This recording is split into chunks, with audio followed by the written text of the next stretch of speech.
everyone, welcome back to my channel. Myself Shweta Maurya, student of BSc Nursing second year in KGMU. तो अगर आप ABVMU, KGMU, UP senate की preparation कर रहे हैं या फिर आप किसी भी स्टेट के BSc नर्सिंग एग्ज़ाम की प्रिपरेशन कर रहे हैं तो ये वीडियो आपके लिए हेल्पफुल होने वाला है. आई होप आपकी पढ़ाई अच्छे से चल रही होगी एंड आप ज़्यादा से ज़्यादा क्वेश्चंस की प्रैक्टिस कर रहे होंगे. तो मेरे पास बहुत सारे मैसेजेस आ रहे थे कि नर्सिंग एप्टीट्यूड और इंग्लिश के बायो के लेक्चर्स तो हर जगह मिल जा रहे हैं questions, but physics and chemistry के नहीं मिल पा रहे हैं. तो मैंने कोशिश की है कि मैं फिजिक्स और केमिस्ट्री के भी वीडियोस लाऊं आपके पास. और अगेन मैंने कुछ क्वेश्चंस जो देखो फिजिक्स और केमिस्ट्री में ज़्यादा जो थ्योरी होती है वो पार्ट ज़्यादा आता है, न्यूमेरिकल बहुत कम आते हैं. तो मैं उसी हिसाब से मैंने ये जो वीडियो बनाई है. एंड आप कमेंट में ज़रूर बताइएगा कि आपके कितने क्वेश्चन सही हो रहे हैं. तो ये जो आज का लेक्चर है वो मैंने केमिस्ट्री के इम्पॉर्टेंट क्वेश्चन के लिए है, जो इनऑर्गेनिक केमिस्ट्री सबसे पहले मैंने स्टार्ट की है. तो वीडियो स्टार्ट करते हैं. सबसे पहला क्वेश्चन है, the property of an atom is a molecule to attract electrons towards itself is called. मतलब कि जो मॉलिक्यूल में एटम्स होते हैं वो इलेक्ट्रॉन को अपनी तरफ अट्रैक्ट करते हैं, इस प्रॉपर्टी को हम क्या कहते हैं. पहला ऑप्शन है इलेक्ट्रॉन एफिनिटी, दूसरा है इलेक्ट्रोनेगेटिविटी, तीसरा है आयनाइजेशन पोटेंशियल और चौथा है इलेक्ट्रोपॉजिटिविटी. तो जो इलेक्ट्रॉन्स जो एटम होते हैं वो इलेक्ट्रॉन अपनी तरफ खींचते हैं, इस प्रॉपर्टी को हम इलेक्ट्रोनेगेटिविटी कहते हैं. सो ऑप्शन बी करेक्ट है. दूसरा क्वेश्चन है, the element with electronic configuration belong to. Krypton है और उसका ये इलेक्ट्रॉनिक कॉन्फ़िगरेशन दिया गया है. और ऑप्शन है एस ब्लॉक, दूसरा है पी ब्लॉक, डी ब्लॉक या फिर एफ ब्लॉक. ये जो क्रिप्टॉन है वो कौन से ब्लॉक में आता है. तो ये हम कैसे डिसाइड करते हैं कि देखो जो लास्ट इलेक्ट्रॉन होता है वो जिस भी ऑर्बिट में जाता है, जिस भी ब्लॉक में जाता है, उससे हम डिसाइड करते हैं कि वो किस ब्लॉक का है. वैसे अगर आप इसमें सीधे देखेंगे तो आपको लास्ट में 6s दिखाई दे रहा है, लेकिन हम एनर्जी के अकॉर्डिंग हम ब्लॉक देखते हैं. जो सबसे पहले आप देखेंगे 4d10, 4f14, 5s2, 5p6, 5d1 and 6s2. तो इनमें से जो सबसे ज़्यादा एनर्जी होती है वो 4f जो ऑर्बिटल होते हैं उनकी होती है. तो लास्ट जो इलेक्ट्रॉन है, सबसे लास्ट में इलेक्ट्रॉन एफ ब्लॉक में जाता है. सो ये जो एलिमेंट है वो एफ ब्लॉक का एलिमेंट है. हम ऐसे डिसाइड करते हैं क्योंकि वो जो एक चार्ट होता है ना कि किसकी एनर्जी किस, जैसे 1s, पहले 1s आता है, फिर 2s आता है, 2p आता है, 3s. तो इसके अकॉर्डिंग जो 4f आता है उसकी एनर्जी सबसे ज़्यादा होती है, तो इलेक्ट्रॉन सबसे बाद में उसमें एंट्री करते हैं. नेक्स्ट क्वेश्चन है, the screening effect of D electron is. जो इलेक्ट्रॉन्स होते हैं उनका स्क्रीनिंग इफेक्ट होता है. तो ऑप्शन है कि A equal to P electrons, B है much more than P electrons, C है same as F electrons, D है लेस देन पी इलेक्ट्रॉन्स. तो स्क्रीनिंग इफेक्ट क्या होता है कि जो इलेक्ट्रॉन्स होते हैं वो बाकी सारे इलेक्ट्रॉन पे स्क्रीन का काम करते हैं. जो न्यूक्लियस होता है उसके जो इफेक्ट को होता है, इलेक्ट्रॉन के इफेक्ट को वो कम करते हैं, एक स्क्रीन की तरह काम करके. तो जो डी इलेक्ट्रॉन की जो स्क्रीनिंग इफेक्ट होती है वो पी इलेक्ट्रॉन से कम होता है. मतलब पी इलेक्ट्रॉन का जो स्क्रीनिंग इफेक्ट होता है वो ज़्यादा होता है. तो इसका जो करेक्ट आंसर है वो है D, less than P electrons. Fifth question है, the long form of periodic table consist of.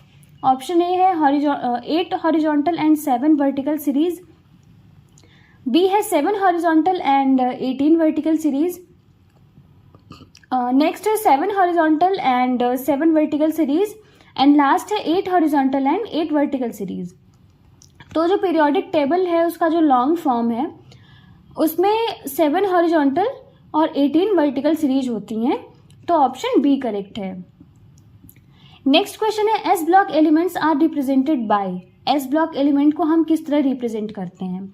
Option A है NS1 2, दूसरा है NS1 to 2, NP1 to 6 and other options भी हैं. तो जो एस ब्लॉक के एलिमेंट होते हैं उनमें जो लास्ट इलेक्ट्रॉन होता है वो s ब्लॉक में जाता है। तो और उसका जो कॉन्फ़िगरेशन होता है वो ns होता है, और s में सिर्फ मैक्सिमम 2 इलेक्ट्रॉन जा सकते हैं, या तो 1 इलेक्ट्रॉन रहेगा या तो 2 इलेक्ट्रॉन रहेंगे। तो इसके अकॉर्डिंग ये जो ऑप्शन फर्स्ट है वो सही है, ns 1 to 2। बाकी आप सारे ऑप्शन में देखेंगे तो किस में भी लास्ट इलेक्ट्रॉन ns में नहीं जा रहा है, ठीक है। तो आपका ऑप्शन ए करेक्ट है। 7th क्वेश्चन है, which element has highest electronegativity. सबसे ज़्यादा इलेक्ट्रोनेगेटिव जो एलिमेंट होता है वो कौन सा होता है? तो जो फ्लोरीन होता है वो सबसे ज़्यादा इलेक्ट्रोनेगेटिविटी रखता है, सो इसका जो ऑप्शन ए है वो करेक्ट है। 8th क्वेश्चन है, increase in atomic size down the group is due to.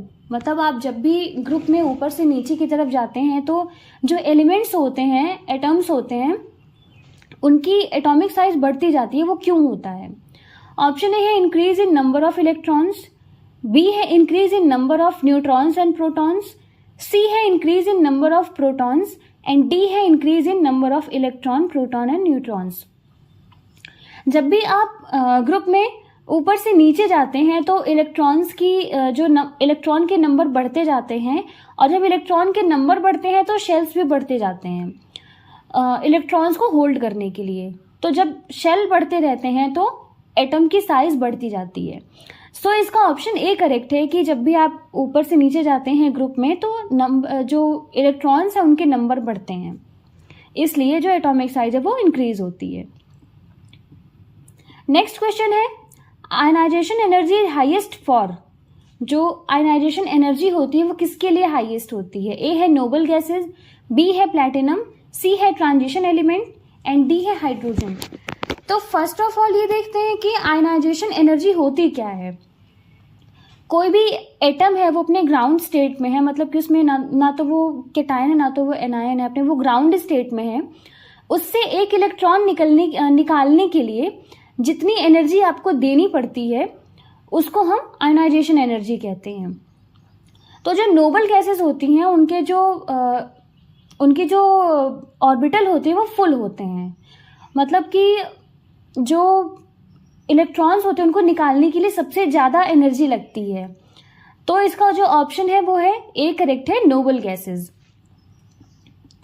Next question है, the property of attracting electrons by the halogen atom in a molecule. मतलब जो हैलोजन का मॉलिक्यूल, यानी कि जैसे आप Cl2 देख लो, I2 देख लो, इसमें जो 2 Cl है उनके बीच में जो इलेक्ट्रॉन का शेयरिंग हो रहा है, जो इलेक्ट्रॉन अट्रैक्ट हो रहे हैं एक एटम से, उस प्रॉपर्टी को हम क्या कहते हैं? तो पहले भी देखा था अभी हमने कि जो इलेक्ट्रॉन अट्रैक्ट करने की प्रॉपर्टी है उसको हम इलेक्ट्रोनेगेटिविटी कहते हैं। सो जो इसका ऑप्शन सी है वो करेक्ट है, इलेक्ट्रोनेगेटिविटी। बात करते हैं अगले क्वेश्चन की। All are isoelectronic species, the correct order of increasing length of their radii. मतलब कि ये जो जितने भी नीचे दिए गए हैं वो आपके आइसो इलेक्ट्रॉनिक, मतलब इसमें इलेक्ट्रॉन का जो नंबर है वो सेम है। अब आपको ये बताना है कि रेडियस का जो इंक्रीजिंग या डिसेंडिंग ऑर्डर क्या है। इसमें आपका फ्लोरीन है ऑक्सीजन -2, Mg+2 एंड Na+ दिया हुआ है। इसमें आपको रेडियाई बतानी है कि किसकी सबसे ज़्यादा है, किसकी सबसे कम है। तो बात करते हैं कैटायन एंड एनायन की। तो जो कैटायन होती है उनकी जो एटॉमिक रेडियस है वो छोटी होती है कंपेयर करें अगर हम एनायन से, क्योंकि एनायन में क्या होता है कि आप इलेक्ट्रॉन दे रहे हो, तो इलेक्ट्रॉन देने की वजह से उसमें इलेक्ट्रॉन बढ़ने की वजह से उनमें रिपल्शन होता है और जो उसकी साइज होती है वो इंक्रीज हो जाती है।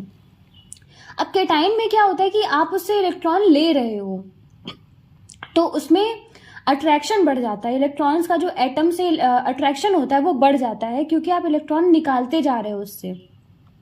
तो इसलिए जो एनायन होते हैं उनकी साइज इंक्रीज हो जाती है और जो कैटायन होते हैं उनकी साइज डिक्रीज होती चली जाती है। तो जिसके ऊपर जितना नेगेटिव चार्ज होगा उसकी साइज उतनी ही बड़ी होगी, और जितना ज़्यादा उस पर कैटायन होगा उसकी साइज उतनी ही कम होगी। जो ऑप्शन बी में आप देख रहे हैं कि ऑक्सीजन के ऊपर 2 नेगेटिव चार्ज है, मतलब कि इसकी साइज सबसे ज़्यादा बड़ी है। उसके बाद फ्लोरीन के ऊपर 1 नेगेटिव है, फिर कैटायन आ जाता है, सोडियम पे 1 और मैग्नीशियम पे 2 चार्ज है पॉजिटिव का। इसलिए आपका ऑप्शन बी करेक्ट है। नेक्स्ट क्वेश्चन है स्ट्रक्चर ऑफ डायमंड। डायमंड का स्ट्रक्चर कैसा होता है? ऑप्शन ए है 1 डायमेंशनल, बी है 2 डायमेंशनल, सी है 3 डायमेंशनल एंड डी है 4 डायमेंशनल। जो डायमंड होता है उसका जो स्ट्रक्चर होता है वो 3 डायमेंशनल होता है, वो नॉन प्लेनर होता है, इसलिए आपका जो ऑप्शन है वो थर्ड करेक्ट है। अगला क्वेश्चन है हाइब्रिडाइजेशन ऑफ डायमंड। अभी मैंने आपको बताया कि जो डायमंड होता है वो नॉन प्लेनर होता है और उसका जो हाइब्रिडाइजेशन होता है वो sp3 होता है। आपका ऑप्शन सी करेक्ट है। नेक्स्ट क्वेश्चन है hardest substance on the earth is, मतलब आपके अर्थ पे सबसे हार्डेस्ट सब्सटेंस कौन सा है? ऑप्शन ए है कार्बन, बी है ग्रेफाइट, सी है डायमंड एंड फोर्थ है कोल। तो इन सारे ऑप्शंस में जो डायमंड है वो करेक्ट ऑप्शन है, यानी कि जो डायमंड होता है वो सबसे हार्डेस्ट सब्सटेंस होता है। 15th क्वेश्चन है diamond is, option A conductor of electricity, B है non conductor of electricity, C है semiconductor of electricity and D है नन। जो डायमंड होता है उसमें कोई भी फ्री इलेक्ट्रॉन नहीं होता है, उसकी वजह से वो इलेक्ट्रिसिटी को कंडक्ट नहीं कर पाते हैं, तो वो नॉन कंडक्टर होते हैं। आपका ऑप्शन बी करेक्ट है, non conductor of electricity. Next question है स्ट्रक्चर ऑफ ग्रेफाइट इज, पहला है 1 डायमेंशनल, 2 डायमेंशनल, 3 डायमेंशनल या 4 डायमेंशनल। जो ग्रेफाइट होता है उसका लेयर स्ट्रक्चर होता है एंड वो 2 डायमेंशन में होता है, यानी कि आपका ऑप्शन बी करेक्ट है, 2 डायमेंशनल। 17th क्वेश्चन है हाइब्रिडाइजेशन ऑफ ग्रेफाइट इज, जैसे कि अभी पहले क्वेश्चन में देखा कि जो ग्रेफाइट का स्ट्रक्चर होता है वो लेयर होता है और वो प्लेनर होता है, प्लेन में होता है, तो उसका जो हाइब्रिडाइजेशन होता है वो sp2 होता है। आपका ऑप्शन बी करेक्ट है। अगला क्वेश्चन है ग्रेफाइट और ऑप्शन है कंडक्ट इलेक्ट्रिसिटी, दूसरा है नॉन कंडक्टर, तीसरा है सेमी कंडक्टर और चौथा है एनी ऑफ द अबव। तो जो ग्रेफाइट होता है उसमें फ्री पाई इलेक्ट्रॉन्स पाए जाते हैं, जिसकी वजह से वो इलेक्ट्रिसिटी को कंडक्ट करता है और वो कंडक्टर होता है इलेक्ट्रिसिटी का। तो आपका जो ऑप्शन ए है वो करेक्ट है, यानी कि वो इलेक्ट्रिसिटी को कंडक्ट करता है। नेक्स्ट क्वेश्चन है वाटर गैस। वाटर गैस का फॉर्मूला क्या होता है? ए ऑप्शन है CO प्लस H2, बी है CO प्लस N2, सी है CO प्लस 4H2 और डी है N2 प्लस H2। तो जो वाटर गैस होता है उसका फॉर्मूला होता है CO प्लस H2, तो आपका ए ऑप्शन करेक्ट है। 20th क्वेश्चन है प्रोड्यूसर गैस इज, जो प्रोड्यूसर गैस होती है उसका फॉर्मूला क्या होता है? ऑप्शन ए है CO प्लस H2, बी है CO प्लस N2, सी है 2CO प्लस 4H2 और डी है 4CO प्लस 2H2। तो जो आपका प्रोड्यूसर गैस होती है उसका फॉर्मूला होता है 2CO प्लस 4H2। जो आपका ऑप्शन सी करेक्ट है। नेक्स्ट क्वेश्चन है which gas is responsible for global warming और ग्रीन हाउस इफेक्ट। ये तो बहुत ही कॉमन सा क्वेश्चन है, सबको पता होगा, हर जगह ये क्वेश्चन आता रहता है। ऑप्शन ए है CO, बी है CO2, सी है NO एंड डी है H2।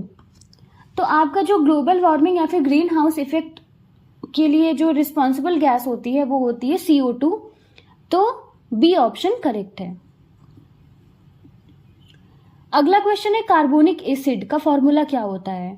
ऑप्शन ए है H2SO4, बी है H2CO3, सी है Na2CO3 और डी है CaCO3। तो जो कार्बोनिक एसिड होता है उसका फॉर्मूला होता है H2CO3, तो आपका ऑप्शन बी करेक्ट है। नेक्स्ट क्वेश्चन है unit of silicones is. Option है आपके ए RSIO, बी है R2SIO, सी है R3SIO एंड डी है R4SiO। तो जो सिलिकॉन्स होते हैं उनकी जो रिपीटिंग यूनिट होती है वो होती है R2SiO। तो आपका ऑप्शन बी करेक्ट है। नेक्स्ट क्वेश्चन है the basic structural unit of silicates is. Silicate की बेसिक स्ट्रक्चरल यूनिट क्या होती है? ऑप्शन ए है SiO4 4-, SiO3 2-, SiO4 2-, and D है SiO-। तो जो सिलिकेट्स होते हैं उनकी जो स्ट्रक्चरल यूनिट होती है वो होती है SiO4 2-। तो आपका ऑप्शन सी वो करेक्ट हो जाएगा। 25th क्वेश्चन है which gas is brown in colour. मतलब इनमें से जो गैस दी गई है वो कौन सी गैस ब्राउन कलर की होती है? ऑप्शन ए है N2O, बी है NO, सी है NO2 एंड डी है N2O3। तो इन चारों में से जो NO2 गैस होती है यानी कि नाइट्रोजन डाइऑक्साइड वो ब्राउन कलर की होती है। तो जो आपका ऑप्शन सी है वो करेक्ट है NO2। बात करते हैं अगले क्वेश्चन की, वो है Ostwald process is used to produce which gas. Ostwald process किस गैस को प्रोड्यूस करने के लिए यूज की जाती है?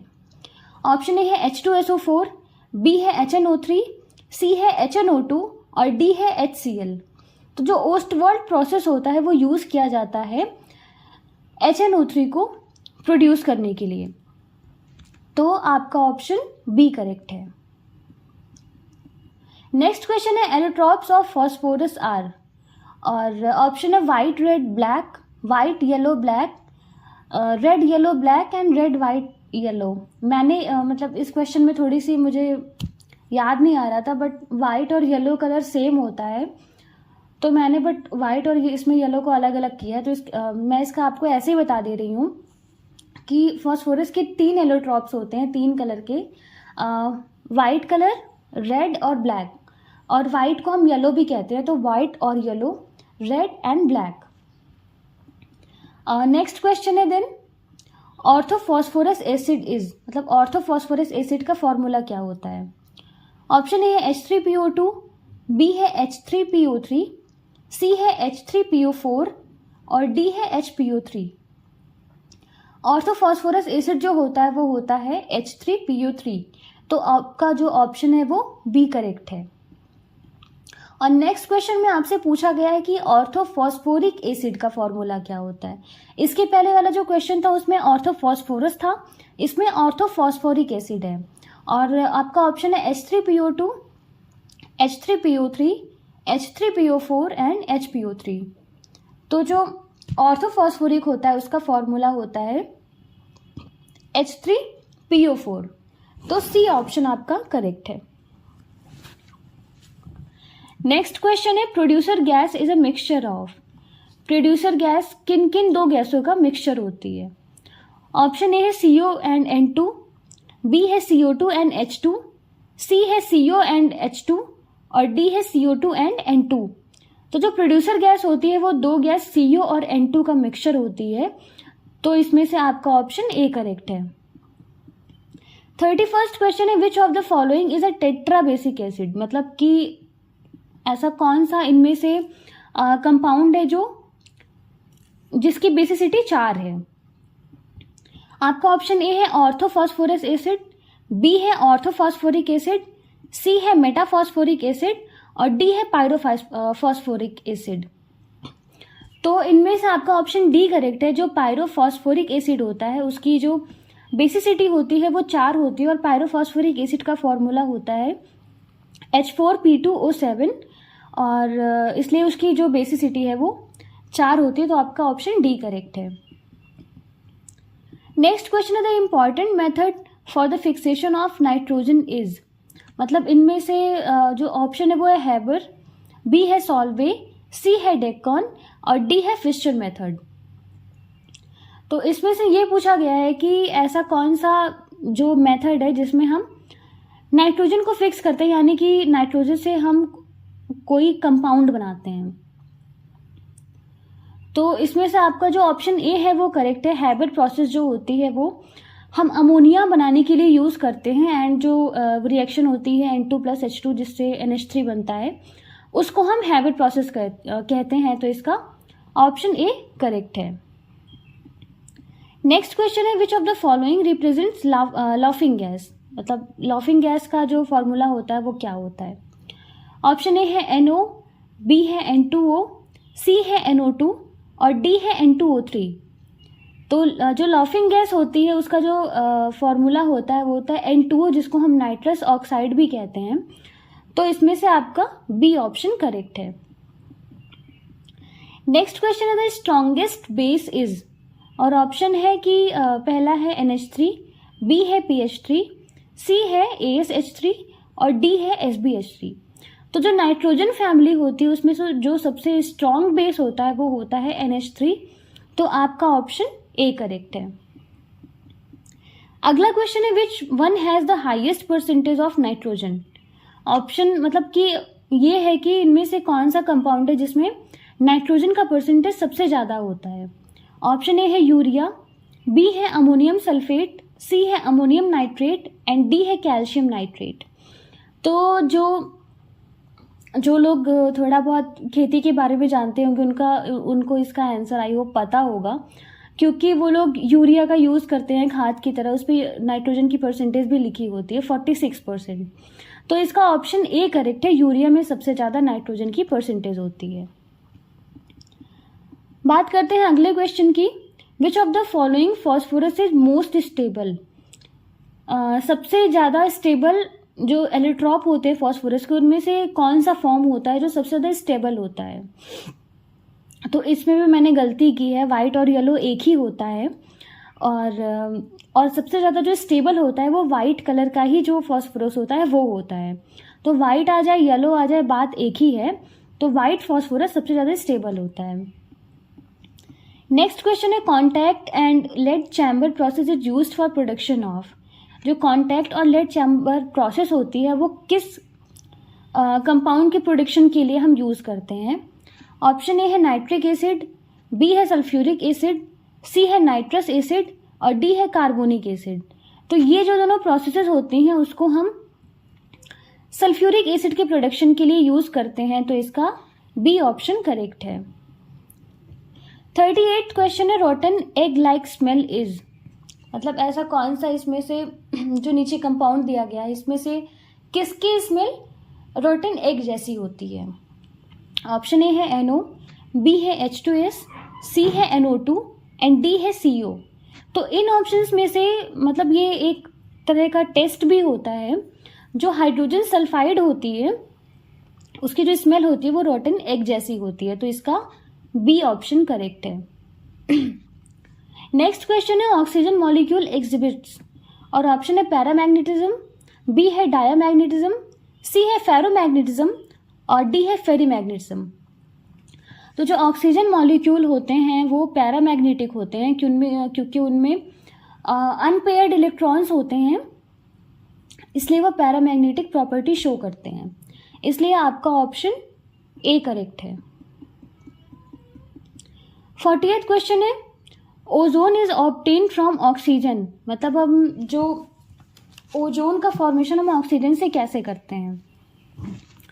ए ऑप्शन है by oxidation at high temperature, B है by oxidation using a catalyst, C है by silent electric discharge and D है by conversion at high temperature. जो ओजोन का फॉर्मेशन हम करते हैं वो करते हैं बाई साइलेंट इलेक्ट्रिक डिस्चार्ज से, तो इसमें से जो ऑप्शन सी है वो आपका करेक्ट है। अगला क्वेश्चन है ऑक्सीजन वॉज डिस्कवर्ड बाई, मतलब ऑक्सीजन की खोज किसने की थी। ऑप्शन ए है प्रीस्टले, बी है बॉयल, सी है स्कील और डी है कैवेंडिश। तो ऑक्सीजन की जो खोज की थी वो की थी प्रीस्टले ने, तो इसमें से आपका ए ऑप्शन करेक्ट है। नेक्स्ट क्वेश्चन है phosgene is the common name of. Phosgene किस कंपाउंड का कॉमन नेम है। ऑप्शन ए है कार्बोनिल क्लोराइड, बी है फॉस्फीन, सी है फॉस्फोरस ऑक्सीक्लोराइड और डी है फॉस्फोरस ट्राइक्लोराइड। तो जो फॉस्जीन होता है उसका फॉर्मूला होता है CuCl2, तो इसका जो ऑप्शन ए है वो करेक्ट है, कार्बोनिल क्लोराइड। और जो फॉस्फीन होता है उसका फॉर्मूला होता है PH3। नेक्स्ट क्वेश्चन है which of the following halogens is solid at room temperature. जो इनमें से जो हैलोजन दिए गए हैं आपको, उनमें से ऐसा कौन सा हैलोजन है जो रूम टेम्परेचर पर सॉलिड में रहता है। ऑप्शन ए है क्लोरीन, बी है आयोडीन, सी है ब्रोमीन और डी है फ्लोरीन। तो अगर आपको पता होगा कि क्लोरीन तो गैस होती है, ब्रोमीन जो आप होता है वो लिक्विड फॉर्म में आपका होता है, फ्लोरीन भी गैस होती है, और जो आयोडीन होता है वो आपका रूम टेम्परेचर पर सॉलिड होता है। आपने वो नमक तो देखा होगा ना, नमक में आयोडीन होता है, तो वो रूम टेम्परेचर में सॉलिड ही तो होता है। तो इसमें से बी ऑप्शन आपका करेक्ट है।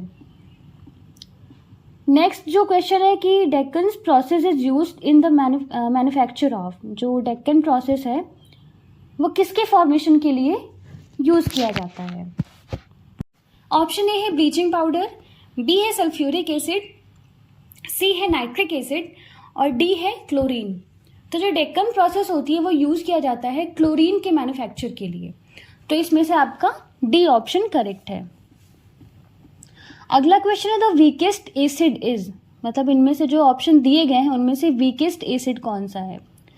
पहला है HF, दूसरा है HCl, तीसरा है HBr और डी है HI। तो हम जो एसिड कौन कितना स्ट्रांग है कौन कितना वीक है वो कैसे हम डिसाइड करते हैं कि जो H आयन होता है वो कितनी फास्ट दे रहा है। बात करें फ्लोरीन की तो वो सबसे ज़्यादा इलेक्ट्रोनेगेटिव होता है, तो वो इलेक्ट्रॉन को अट्रैक्ट करके रखता है और वो हाइड्रोजन आयन को रिलीज नहीं होने देता है। तो सबसे जो वीकेस्ट एसिड है वो आपका HF होता है। सो आपका ए ऑप्शन करेक्ट है। अगला क्वेश्चन है acid strength of oxy acids of chlorine follows the order. इनमें से जो ऑक्सी एसिड दिए गए हैं उनकी एसिडिक स्ट्रेंथ क्या है। ऑप्शन मतलब ये HClO, HClO2, HClO3 and HClO4 दिया गया है। इसमें हम जो एसिडिक स्ट्रेंथ है वो ऑक्सीडेशन नंबर से देखेंगे। जो जिसका जो ऑक्सीडेशन नंबर जितना ज़्यादा होता है उसकी एसिडिक स्ट्रेंथ उतनी ही ज़्यादा होती है। तो बात करें HClO4 की तो उसकी जो ऑक्सीडेशन नंबर है वो +7 होता है। HClO3 की बात करें तो +5 होता है, HClO2 का +3 होता है और HClO का 1 होता है। तो इसमें से HClO4 का ऑक्सीडेशन नंबर सबसे ज़्यादा है, इसलिए वो सबसे ज़्यादा एसिडिक है, मतलब उसकी जो एसिडिक स्ट्रेंथ है वो सबसे ज़्यादा है। तो आपका ऑप्शन ए करेक्ट है। अगला क्वेश्चन है which of the following outer electronic configuration represent organ. इसमें से ऑर्गन का इलेक्ट्रॉनिक कन्फिग्रेशन कौन सा है। आपको पता होगा तो ऑर्गन एक इनर्ट गैस होती है, नोबल गैस है, और जो नोबल गैसेस का कॉन्फ़िगरेशन होता है वो NH2NP6 होता है। तो इसमें से जो आपका जो ऑप्शन बी है उसमें दिया गया है NH2NP6, तो ये ऑप्शन आपका करेक्ट है। नेक्स्ट क्वेश्चन है the noble gas which forms maximum number of compound. कौन सी ऐसी नोबल गैस है जो maximum number of compound form करती है। ऑप्शन ए है आर्गन, बी है हीलियम, सी है जेनॉन और डी है नियॉन। तो इसमें से जो जिनॉन होता है वो सबसे ज़्यादा कंपाउंड का फॉर्मेशन करता है। तो आपका ऑप्शन सी करेक्ट है। अगला क्वेश्चन है the electronic configuration of neon is. Neon का इलेक्ट्रॉनिक कन्फिगरेशन क्या है। अगेन जो नियॉन होता है वो एक नोबल गैस है और नोबल गैस का जो कन्फिगरेशन लास्ट में होता है NH2NP6 होता है। तो इसमें से जो बी ऑप्शन है उसमें ऐसा है, तो बी ऑप्शन करेक्ट है। 50th क्वेश्चन है which of the following configuration represent a noble gas. Again जो नोबल गैस का कॉन्फ़िगरेशन होता है वो NH2NP6 होता है। तो जो आपका जो ऑप्शन सी है उसमें दिया गया है 1s2 2s2 2p6, तो आपका सी ऑप्शन करेक्ट है। ये एक नोबल गैस का कॉन्फ़िगरेशन है। अगला क्वेश्चन है which of the noble gas is most reactive. इनमें से सबसे ज़्यादा रिएक्टिव नोबल गैस कौन सी होती है। ऑप्शन ए है हीलियम, बी है नियॉन, सी है आर्गन और डी है जिनॉन। तो अभी जैसे पहले क्वेश्चन में देखा था कि सबसे ज़्यादा कंपाउंड कौन सी नोबल गैस बनाती है, जो सबसे ज़्यादा रिएक्टिव होगी वही तो सबसे ज़्यादा कंपाउंड बनाएगी ना। तो जो जिनॉन होती है वो सबसे ज़्यादा कंपाउंड बनाती है और सबसे ज़्यादा रिएक्टिव होती है। तो ऑप्शन डी करेक्ट है। अगला क्वेश्चन है which of the following is an inert gas. Inert gas कौन सी, जो नोबल गैस होती है उसको हम इनर्ट गैस भी कहते हैं। तो ऑप्शन ए है H2, बी है O2, सी है N2 और डी है आर्गन। तो इन जो सारे ऑप्शंस दिए गए हैं उनमें से जो आर्गन गैस है वो एक नोबल गैस है, उसको हम इनर्ट गैस भी कहते हैं। तो इसका ऑप्शन डी करेक्ट है। अगले क्वेश्चन पे चलते हैं। नेक्स्ट क्वेश्चन है कॉमन एलम इज। एलम को हम फिटकरी भी कहते हैं। तो इसमें आपसे बेसिकली एलम का फॉर्मूला पूछा गया है। तो एलम का फॉर्मूला तो यार बहुत हमें बेसिक क्लासेस से बताया जा रहा है क्या होता है, K2SO4.Al2SO4 का होल थ्राइस एंड 24H2O। तो इनमें से जो ऑप्शन ए है उसमें ये फॉर्मूला सेम दिया गया है, इसलिए ऑप्शन ए है वो करेक्ट है। अगला जो क्वेश्चन है वो है नंबर ऑफ वाटर मॉलिक्यूल इन मोहर सॉल्ट। जो मोहर सॉल्ट होता है उसमें कितने वाटर के मॉलिक्यूल होते हैं। सबसे पहले देख लेते हैं कि मोहर सॉल्ट होता क्या है। तो जो मोहर सॉल्ट का फॉर्मूला होता है वो होता है NH4 का होल ट्वाइस FeSO4 का होल ट्वाइस डॉट 6H2O। तो इसमें आपके 6 वाटर के मॉलिक्यूल होते हैं। तो जो ऑप्शन आपका सी है वो करेक्ट है, यानी कि जो मोहर सॉल्ट है उसमें 6 वाटर के मॉलिक्यूल होते हैं। अगला क्वेश्चन है bauxite containing impurities of iron oxide is purified by. जो आपका वैसे वो एलिमेंट एक्सट्रैक्शन वाला जो चैप्टर था वो हटा दिया गया है, बट जो बोरॉन फैमिली है उसमें ये सारे जो प्रोसेस दिए गए हैं, इसलिए पूछा जा सकता है। तो इसमें क्वेश्चन भी दिया गया है कि जो बॉक्साइट में आयरन की जो इम्प्योरिटीज़ होती हैं उसको हम कैसे प्यूरिफाई करते हैं। ऑप्शन ए है हूप्स प्रोसेस, बी है सरपिक्स प्रोसेस, सी है बेयर्स प्रोसेस एंड डी है इलेक्ट्रोलिटिक प्रोसेस। तो जो बॉक्साइट में आयरन की जो इम्प्योरिटीज़ होती है उसको हम प्यूरिफाई करते हैं बेयर्स प्रोसेस से। सो इसका ऑप्शन सी करेक्ट है। नेक्स्ट क्वेश्चन है the purification of alumina is called. Alumina का जो प्यूरिफिकेशन करते हैं उस प्रोसेस को हम क्या कहते हैं। ऑप्शन ए है बॉश प्रोसेस, बी है कैस्टर प्रोसेस, सी है बेयर्स प्रोसेस एंड डी है हूप्स प्रोसेस। तो इस प्रोसेस को हम कहते हैं हूप्स प्रोसेस, इसलिए आपका ऑप्शन इस प्रोसेस को हम बेयर प्रोसेस कहते हैं, इसलिए आपका ऑप्शन सी करेक्ट है। अगला क्वेश्चन है purification of aluminium done by electrolytic refining is known as. जो हम एल्यूमिनियम का इलेक्ट्रोलिटिक रिफाइनिंग करते हैं उसका प्यूरिफिकेशन करने के लिए, तो उस प्रोसेस को हम क्या कहते हैं। ऑप्शन ए है सरपिक्स प्रोसेस, बी है हॉल्स प्रोसेस, सी है बेयर्स प्रोसेस एंड डी है हूप्स प्रोसेस। तो इस प्रोसेस को हम कहते हैं हूप्स प्रोसेस, तो आपका डी ऑप्शन करेक्ट है। अगला क्वेश्चन है which of the following is an amphoteric oxide. अब एम्फोटेरिक क्या होते हैं कि जिनमें एसिडिक एंड बेसिक दोनों नेचर होते हैं, दोनों प्रॉपर्टी वो शो करते हैं। तो ऑप्शन ए है MgO, बी है एल्यूमिनियम का ऑक्साइड, सी है क्लोरीन का ऑक्साइड और डी है टाइटेनियम का ऑक्साइड। तो इसमें से जो एल्यूमिनियम होता है वो एम्फोटेरिक होता है, इसलिए आपका जो ऑप्शन बी है वो करेक्ट है Al2O3। अब बात कर लेते हैं कि बोरेक्स क्या होता है, बोरेक्स का फॉर्मूला क्या होता है। तो बोरेक्स का फॉर्मूला होता है Na2B4O7.10H2O। इसमें मेनली जो क्वेश्चन बनता है आपसे, अगर पूछा जाएगा कि जो बोरेक्स होता है उसमें वाटर के कितने मॉलिक्यूल होते हैं, अगर आपको सिर्फ उसका फॉर्मूला याद है कि Na2B4O7.10H2O यानी कि उसमें 10 मॉलिक्यूल होते हैं, तो फिर आप यहाँ पे गलती कर दोगे। नीचे देखो लिखा गया है Na2B4O5OH का होल 4.8H2O यानी कि उसमें 8 वाटर के मॉलिक्यूल होते हैं, बाकी जो 2 मॉलिक्यूल है वो निकलते नहीं हैं। तो अगर आपसे क्वेश्चन पूछा जाए कि इसमें कितने वाटर के मॉलिक्यूल होते हैं तो आपका आंसर होगा 8। और लास्ट में हम देख लेते हैं कि ऑर्थोबोरिक एसिड होता है, उसका फॉर्मूला क्या होता है। ऑर्थोबोरिक एसिड को हम कहते हैं H3BO3 या फिर इसी को हम BOH का होल थ्राइस कहते हैं। तो ये सारे क्वेश्चंस हो गए केमिस्ट्री के, मैंने इतने ही क्वेश्चंस बनाए थे। आई होप आपको ये अच्छा लगा होगा। एंड वैसे भी ज़्यादा न्यूमेरिकल जो पोर्शन होता है वो फिज़िकल केमिस्ट्री में होता है, तो उसमें मैं कुछ ना कुछ न्यूमेरिकल लेके आऊँगी जो आने के चांसेस होंगे, जो आ सकते हैं। इन सारे आप जो क्वेश्चंस मैंने कराए हैं, प्लीज़ उसको, जो भी क्वेश्चन आपके गलत हो रहे हैं उसको आप नोट करते चलिएगा और रिवाइज करते चलिएगा। अभी जो आपके 5 दिन बचेंगे ना, उसमें ये सारी चीज़ें बहुत ज़्यादा काम आने वाली हैं।